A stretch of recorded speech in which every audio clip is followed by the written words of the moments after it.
Hello learners of all ages. My name is Mr. Montgomery. I teach 4th and 5th grade math, and today we're going to be talking about subtracting large numbers. Now, when it comes to subtracting large numbers, there is a way that we can double check to make sure that we have the correct answer.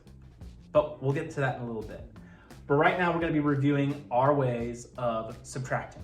Again, when we take a look at our numbers, we're going to be starting from the left-hand side and working our way to the right to check to see if we can subtract. So 9 minus 3, yes I can. 6 minus 8, I'm going to put a dot above that. And the reason I'm putting a dot above that is because to make sure that I come back to that one. 5 minus 3, I can do that. 6 minus 8, I can't do that. So I'm going to put a dot here. I'm going to make that dot a little bit bigger. All right, and 7 take away 2. Now, we have something that we've never seen before. We have two different digits that are in between a digit that can work. But we can still borrow from the left-hand side, starting from the left side. So I can take that 9, I can borrow from that 9, change that to an 8, and erase that dot. I'm going to change this to a 16. Cross that out. Okay, now I have a value of the 16 in that spot. Now, do I need to cross out that 16 to get to the 5?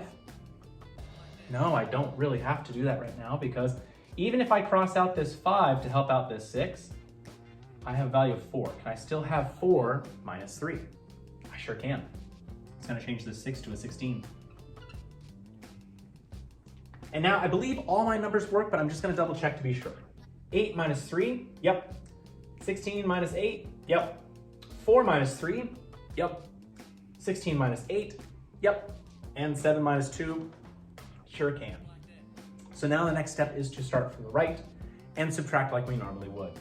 7 minus 2 is 5. 16 minus 8 is 8. 4 minus 3 is 1, comma. 16 minus 8, 8. And 8 minus 3 is 5. I should get 58,185, but I want to teach you how to double check. There's something called inverse operation.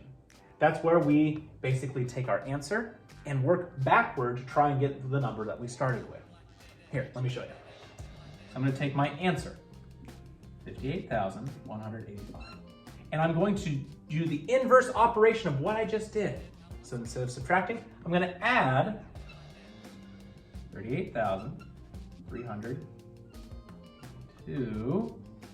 And if I add these two together, I should theoretically get 96,567. So 5 plus 2 is 7. 8 plus 8 is 16. Carry the 1 up here. 3 plus 1 plus 1, that's 5. 8 plus 8 is 16. And 5 plus 3 is 8, plus 1 is 9, add a comma, and look at that. We got the exact same answer that we started, or the exact same number that we started off with. So that means our answer is correct. All right, my 4th graders, our practice problems today come from page 39. We're gonna be doing number 6 and number 11.